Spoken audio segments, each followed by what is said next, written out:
जय श्री राम। आप सभी का जीवन मंगलमय हो। आज के धर्म परिचर्चा में आप सभी महानुभावों का वंदन अभिनंदन एवं स्वागत है। इसमें सम्मिलित होकर भारत संस्कार मंच YouTube channel, Facebook, Instagram, Twitter को सब्सक्राइब, लाइक, शेयर, फॉलो करके अपने जीवन को सफल बनाएं, परमात्मा की कृपा प्राप्त करें। हमारी भारत की संस्कार संस्कृति सेवा के माध्यम से सबको जोड़ने की बात करती है, योग की बात करती है, सहयोग की बात करती है। इसी धारणाओं से जो सरल मार्ग, सन्मार्ग, सुगम मार्ग हमारे ऋषियों ने हमें दिया है, योगवादी व्यवस्था से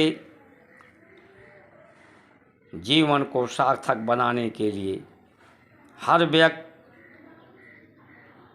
को ये सुख, आनंद, शांति इस शरीर, चित्त, मन, इंद्रियों से भी अनुभव हो पाना है। तो सबसे बड़ी जिम्मेदारी इस शरीर को स्वस्थ रखना है। इस शरीर को स्वस्थ रखने के लिए आहार आपका अल्पाहार हो, स्वल्प आहार हो, आपके आहार में तुलसी का पत्ता हो, गोरस हो, फल हो, फला आहार करें जो सुपाच्य है, पचकर रस बन जाए, जिससे आप रसदार हो जाएं, आपके जीवन में सरलता आ जाए, शालीनता आ जाए, निर्मलता आ जाए।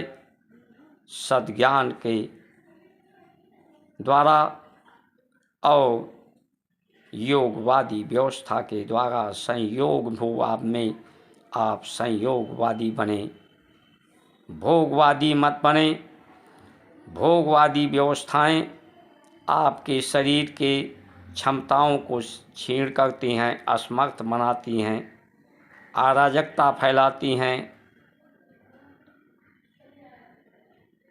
निर्बल बनाती हैं। तो किसके द्वारा आप सुख शांति का अनुभव करोगे?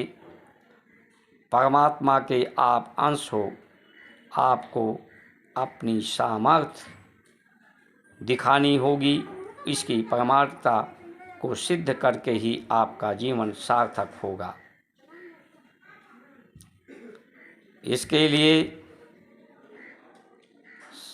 जो जात पात भाषा लिंग के आधार पर भेदभाव है, जब प्रकृति भेदभाव नहीं करती, नहीं तो भेदभाव करती तो अमीर का ही बच्चा, शिक्षित का बच्चा, प्रशासनिक सेवाओं में हैं उन्हीं के बच्चे, राजनेताओं के ही बच्चे जवान होते और वो 500 1000 वर्ष की आयु जीते, कुछ के जीवन में अंतर होता। लेकिन प्रकृति की ऐसी व्यवस्था नहीं है।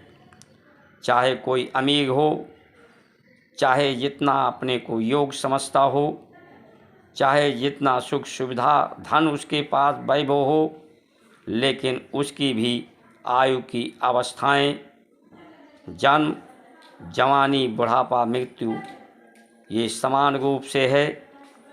आज आप अगर ध्यान से देखें तो चाहे जितना अमीर हो, उसकी भी जीवन जो इस समय 60, 65, 70, 75 है,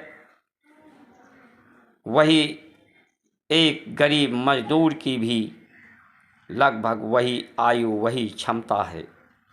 तो ये हमारी भौतिकवादी व्यवस्था, भोगवादी व्यवस्था हमारे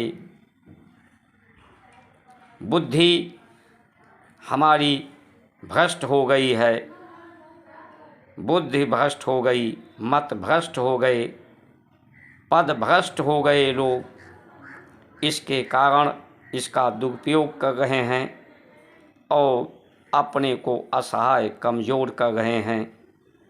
प्रकृति में प्रदूषण फैला रहे हैं। यही कारण है कि आज परमात्मा प्रकृति सबके साथ न्याय नहीं कर पाता, न्याय करता है और हमारे प्रशासनिक लोग, राजनीतिक लोग, हमारे संविधान विज्ञान के द्वारा सबको न्याय नहीं मिल पा रहा है, क्योंकि इनमें तीनों में एक रूपता समानता व्यवस्थाएं नहीं हैं, इसलिए समरसता नहीं है। समृद्धशाली देश नहीं, इस पर विदेशों का कर्ज दबाव बढ़ता जा रहा है। यहाँ तक कि किसानों के कर्ज पर भी केसीसी और सेवा टैक्स लगा दिया गया है। इसलिए आप सभी महानुभावों से प्रार्थना है कि योगवादी सेवार्थ परमार्थ के लिए अपने जीवन को सार्थक बनाएं, स्वस्थ रहें, निरोग रहें, सशक्त रहें, समृद्धशाली बने। इन्हीं वचनों के साथ आप सभी की सुमंगल कामना करते हुए जय श्री राम।